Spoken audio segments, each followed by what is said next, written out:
Hello and good morning, everybody. I am Aquila Mendez-Valdez. I am super excited to be joined today by Valerie Garrison with StretchLab. How are you, Valerie? I'm doing really well. How are you? Doing good, doing good.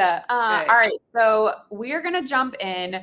I have really enjoyed getting to know you over the last few years as a fellow women business owner here in San Antonio, and we just recently started, working together, having a little bit more of a close relationship with your business, and finding out about really all of the impressive things that you have done. So, for those who have not had the pleasure of meeting you yet, give us a breakdown a little bit of who you are and what you do. Yeah, for sure. So, definitely been on a little journey of entrepreneurship probably since about 2019. Not originally from San Antonio, originally from Southwest Houston, an area called Sugarland. Moved here in 2013 when I got married, but I went to school here a long time ago and went to UTSA, so Roadrunner. But I made my way back to San Antonio for personal reasons and decided to start a family and plant myself in San Antonio for a while. So worked in the medical device industry prior to working in the franchising world. And so brought some experience from healthcare and working in marketing and sales, obviously as a medical device sales rep. And when I had my daughter, I decided to transition out of corporate America and found a home with StretchLab and started planning like a new chapter in my life, starting to work with a couple of local owners, learning about the franchising world, which led me into becoming an owner myself. And now that started in 2019, and now we're in 2024, and I'm overseeing 5 locations here in San Antonio and hopefully opening a 6th soon. So it's been a really long journey. Yeah, absolutely. Okay, Valerie, for some reason we've got our audio issue happening again. So I want to see Oh, if weird. have I think maybe it's like the internet speed once we go live. So let's see, Valerie, if you want to hop out, hop right back in. Let's see if it'll help maybe. Okay. And I'll just be spitballing about something while we're seeing if we can work out this technical issue. So Okay. I will right. leave and I'll be back. Okay. All right. All right, guys. So hopefully if you could hear Valerie, I know there's a little bit of a kind of static when she's chatting, but she really is super impressive. So I hope we can get you guys better audio quality when she is able to jump on and see if we can have her tell you a little bit more about her background. Let's see if this helps this time. All right. Hello. Welcome again, Valerie. Try one more time for me. Can you see me? My screen looks black. Oh, really? Okay, I can see you and we've got sound now. So if that's not super distracting for you to go ahead and stay with the black screen, maybe that's part of it. No, it doesn't bother me at all, honestly. Okay, it's probably better not to be able to see yourself talking, right? Probably. All right, let's see. Everybody, cross your fingers, cross your toes, see if we can hold on to some good audio quality here. So, Valerie, for me one more time. I know I'm so sorry you just gave us a lovely introduction of who you are, but you started StretchLab, but you have, motherhood, you have all the things going on. Tell us another very quick introduction of who you are. Yeah, no, for sure. So, since we kind of went through all that already, we'll just get straight to the point. So, after having my daughter, I decided not to go back to corporate America when she went to school. And I ventured into franchising and found StretchLab. And it is something that I absolutely love. I think it brings a lot of benefits to people that honestly probably don't even know they need it. And because I was one of those people, and it has been an incredible journey learning about physical fitness. I worked in the healthcare industry for most of my life in cardiovascular services. And so I never really focused on wellness and, long term mobility and the importance of it as we get older. And so I've grown a really strong passion for it. And I also have uncovered the fact that I have a lot of room to grow in becoming an entrepreneur. So stepping out of just working in marketing and sales, but really learning the business and so many other different facets that I never knew. So it's been exciting, fun, scary, stressful, all packaged into one, becoming an entrepreneur. So exciting. We have 5 locations that are open in San Antonio right now, hoping to open a 6th potentially in the next 6 to 9 months. So lots of really cool things happening at StretchLab Yeah. and with me. Yeah. Very cool. Very cool. So, how did you come to the idea of franchising? Because I feel like, that is a really great option for female entrepreneurs who kind of want that, structure. Did it come to you automatically? You knew if you're going to own a business, it's going to be a franchise, or was there a different route for you to get there? It was a no-brainer for me, to be honest, because franchising is a great place to start as an entrepreneur if you have no experience running a business. So back to my initial, like my entire career was based on sales. I was a sales rep. I worked in the medical device industry for a long time, so I was really good at that one thing. But I wasn't good at the accounting, the finance, the recruiting, the hiring, the managing, the coaching, all the other things that Mhm. are so incredibly important to run a business. And so I knew I was going to need some help along the way. That's the interesting thing about franchising is that you pay for it, right? Through your royalties, because StretchLab provides what they call like a business in a box. But you really do have to learn all facets. Even though they give you guidance, you really have to learn things that you never really knew before. But if you don't have the experience, it's definitely a great place to start. Yeah. Yeah, absolutely. And then your experience, in the healthcare world, did it make the most sense to stay in the healthcare space? Did you entertain ideas of, okay, let's start a bakery, let's start, was there a journey to kind of figure out what niche you wanted to stay in? Yeah, that's an interesting point. So, there's a really good book out there that talks about like people that it's the E Myth, and it talks about people who start a business. So, like just because you referenced a baker, I'm just going to use that analogy.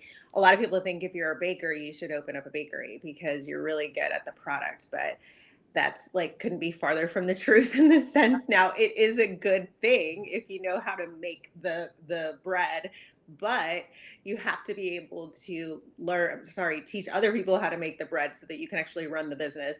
And a lot of times in business, you think it's like the owner versus the technician. A lot of people are really good at being the technician, but have Mhm. no idea what it takes to become an owner. So I will say my initial instinct was healthcare because I truly enjoyed the medical field and helping people. So the correlation was really good. So I would definitely say if you're looking at franchising, if there's something you really have a passion for sure go that route. But never like I would never stretch people like, oh my God, I would hurt people unless I got like trained. So like even though I love healthcare, like I'm not going to be a personal trainer, I'm not going to be a flexologist, but I am passionate about that. So you have to really love what you do because every day you're putting a lot of sweat equity and into the business on a daily basis. It's a lot of blood, sweat, and tears. So you got to really love it. A lot of people exit the franchising world really quickly because they think, oh, just like buy this and I'll kind of let it grow itself. And then they end up saying, like, whoa, like they end up honestly hating it. You know what I mean? Because it's so Mhm. challenging. So Yeah. definitely find something you're passionate in. Doesn't have to be what you actually do, like the products you make, but maybe just like an industry that you really love. Yeah. Yeah. And so the franchising world too, we have kind of the terms of, are you wanting to be an absentee owner? Are you wanting to be an owner operator? You're very much involved and in the day to day. Is that what you wanted? Were you really focused on finding a model where you could do that? So it honestly happened organically. And I think that's the fun thing about my story is that I didn't necessarily even consider it not being an option when I first thought about opening my own location. Not to make like a long story longer, but it is it was interesting because I was in a position in my life when I got into the franchising world that I actually was able to identify a franchise that I was interested in. And I was going to open my own. And I linked up with one of the local owners that had already opened up one location. And I said, you know what? Just for giggles, like, let me see what it's like to actually be in this studio before I decide I want to open up my own. And in fact, it's kind of crazy because one of the locations that I wanted to open ended up being my fourth location. And I ended up partnering with Corey. But the story really premises that I actually got in the weeds. I think that that's probably one of the reasons why I've had so much success is because I literally had to humble myself. And I was like, I just want to go in and be like one of your sales associates. I just want to see if I can sell these memberships. I want to see what it's all about. And so I started there. And literally, I put myself in every single position within the organization. And I can definitely say that the success of it that I've had so far is only because I was able to humble myself and put myself in like the very, very like ground entry level type role so that I could learn the business before I even decided to become an owner. Yeah. Yeah. 100%. Valerie, you're going to hate me, but our audio issue is back. Oh my gosh. It's so crazy. Do you want to try to leave and come back one more time? See if that gives Sure. us another like 10 minutes of good time. We'll see. Let's see for sure. Okay, cool. How All long right. has it been bad? Just that last question. It's so crazy. It just popped in like, I don't know. It just wants to be here in the room with us right now. But let's see if you pop in and pop out. Maybe it gives us another little bit of good audio. Okay, perfect. If not, next time we'll just have to do it out of the studio. Yes, exactly. We're gonna have to be physically in the same room, so we know it's all good. Yes. Okay, let me log out. All right, guys. So hopefully you could hear Valerie there that, she really wanted to be involved in the business. And I think that's critical for franchise success. Yes, there are some models where it's more of that, sort of absentee model. But I think when you're like Valerie, when you've got the experience, you've got the drive, you've got the will to succeed, it really does help to be, super involved. Okay, Valerie, let's see if we've got better audio again. Let's do it. There you go. See, it's just like deciding to mess with us today. All right. So based on this, let's talk about juggling curveballs when they come at you in business or in a live stream. How have you learned how to juggle, when business does, throw you something you weren't expecting and you've got to kind of figure it out? Man, that is honestly probably one of the biggest things I've learned. I remember the first time I felt like, oh my God, my business is falling apart. I'm not going to say I had a panic attack, but I definitely cried a lot. And I remember my business partner telling me, why are you freaking out? I was like, oh my God, because this. And I don't know if I'll be able to recover. Like just a complete meltdown. And they were like, oh my God, we just realized like you never actually had that moment where things are falling apart and you don't know what to do. You've And I was never like, been in a catastrophe before? I had never been at that level. Like it was like massive, like in our world, it's just like a massive revenue hit, right? Like something hits you really hard and you think it's the end of the world. They're like, oh my God, the ship's gonna sink. And I'll never forget. I mean, it was emotional. And then the next day you wake up, you're okay. You get through it. It takes some time to pick up the pieces of just feeling like, oh my God, I massively failed. And what's funny is you have to go through that and you have to like feel it really, really hard. And then all of a sudden, the next time it happens, it's not so hard. Yeah. And then it's crazy. Your catastrophes kind of can be even bigger and bigger and bigger, and they don't affect you as much. It's weird. Like everyone on your team is expecting you to just flip out, and you're like, it's gonna be okay. And they're like, what? And so the roles kind of reversed with me and my business partners because then I was them saying, oh, it's gonna be fine. Like I know it sucks like right now, but we're actually going to get through this. So resiliency probably is the one thing that I've learned that like you have to come to terms with like worst case scenarios for your business, and then you just kind of come to this term of like, is it really going to kill me? Is this really, so you kind of just put all these fears. It's just fears that you have to build a really strong mindset, and you Mhm. just can't let failure, like, I don't know, Yeah. scare you. You know what I Yeah. mean? And Yeah. so you have to be willing to seriously fail, and you have to be willing to like get back up and just keep moving forward. So there's been many a times going through this that that's happened. I know. Yeah. I know. Yeah. Well, and to your point, I think like when you're a teenager, you think nothing can hurt me. But then you do go through this kind of, gap between like 20s and 30s where you're like, everything is super serious. Everything's the end of the world. What's going to happen if this fails? And then you do have to have those milestones where you hit and you're like, okay, no, I've been through this before. I'm going to make it. Like you've developed that, like you said, that resiliency. Yeah, it's kind of crazy. But nothing scares me at all. Like, it's weird. I don't know if that's a good thing or a bad thing. It's that juggle of like, am I numb to it or am I just really mentally tough? Like Yeah. which is it exactly? Right, exactly. No, for Yeah. sure. So how do you continue? I think the franchising model again is so unique that you have this marketing game plan, but you also know your local market. So how have you blended together, here's what would be the best way to market for StretchLab, and here's what I know about San Antonio and how I'm going to market to the San Antonian demographic.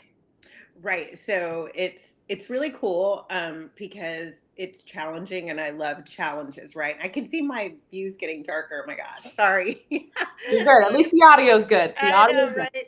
right? Knock The on one wood. thing, I know. And so the one thing I will say is that, even though it is a business in a box, our corporate headquarters is in California, Irvine, so Orange County. In California, people invest in their fitness and wellness a lot more than they do in San Antonio. It Mhm. just is the nature of our culture here in San Antonio. We like to eat, we like to drink margaritas, and a lot of people will put a lot of that before, health and wellness. Unfortunately, we've been known with these, like, I guess cliches in San Antonio for not necessarily putting focus on health Yeah. and wellness. And so for a business model like StretchLab, it works phenomenally in, Colorado and, Utah and California. But for Texas, it can be a little bit of a struggle if it's not Austin, right? Yep. So, Yep. but I'm really passionate about StretchLab and how important it is for the community. So even though I've been given this challenge of really, marketing and educating San Antonians on the importance of wellness and assisted stretch and stretching, and how it is really critical for longevity, it's become something that I'm like almost like, I don't know, trying to be persevere through the challenges of Mhm. really, encouraging people to do the things they don't feel like doing. And so, I've partnered with you, I've partnered with Michael, and really trying to get the word out to, companies that offer benefits, wellness benefits here in San Antonio, to let them know that you can actually access, these services through some of your corporate wellness benefits. And you're helping me access those people through LinkedIn. That, as we know, has proven to be a challenge, but we're not giving up, right? And then we have, pursuing, the medical field. So working with Michael and her consulting team, marketing PTs, chiros, educating them on the benefits of stretch, assisted stretch, and what we do at StretchLab, so that they can also refer clients to us. So we're really thinking outside the box. A lot of this stuff, our corporate office isn't necessarily, giving me guidance on. I'm just kind of testing new things, Yep. and, it's gonna take time, right? Because we're doing some really out of the box thinking here in San Antonio to target people. And I would say that, corporate and a lot of other cities don't need to do that. They can go to some of the gyms in the area, and all the people there are super willing to invest in an additional program to help them, get healthier. And so it's really just, thinking outside the box, finding the network. I've been so grateful through NAWBO to find people that have the things that I don't have, like your marketing and the consulting that Michael brings from her business, working in the Yeah. medical field, is all just like kind of building your armamentarium of people to help you grow your business. Yeah. Yeah. And NAWBO, for those of you who don't know, is the National Association of Women Business Owners. We have our chapter here in San Antonio, and that's how Valerie and I got connected. Michael is our programming chair. She does a wonderful job as well with her business.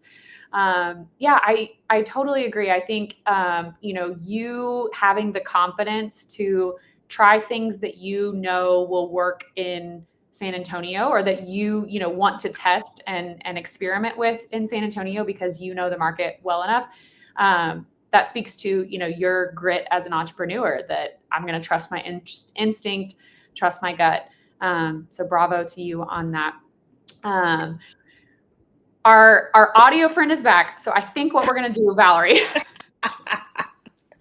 we're going to wrap it up here, decide that, if we need to get together and maybe we do like a live stretch in the That's stretch. what I was thinking. Time. Let's do it in the studio. There you go. You don't even need audio for that. We'll just have a silent stretch that you guys can just watch for 30 minutes and see exactly what happens. The studios might have better sound. Yes. Yeah. We'll have the lighting. We'll have everything. There you go. There you go. No, but I so appreciate your patience, Valerie. Thank you for, powering through with me here. Definitely a great example of when you own your own business, you learn to just roll with the punches and you figure it out. But I definitely, want to speak to a little bit of what you were saying here. If people weren't able to understand that, StretchLab does an amazing job of providing an additional sort of add-on to your wellness package. And really, it's not just for you're a marathon runner, you're, an ultra athlete, it's anybody and everybody who wants more mobility in their life. You guys are able to step in and be that, support, kind of that, medium between not your gym, not your physical therapist. Like, it's this great sort of middle of the road spot to be. And you have so many locations now in San Antonio. Definitely excited about a potential new location as well. But, it really is something interesting and exciting for you guys to look into if you're watching this and you want to learn more. Valerie, we will definitely add your contact information to this live stream as well, so that if anybody does want to reach out, get an assessment, get an opportunity to chat and see if StretchLab is right for you, we will give you that information in the comments below. But thank you so much for joining us, Valerie. We will do this again sometime soon and get our audio life together. But it was great to see you, and we will chat soon. Yes, I'll be better prepared with a light. Yeah, it was just all just, firing on all cylinders today. Okay. All right.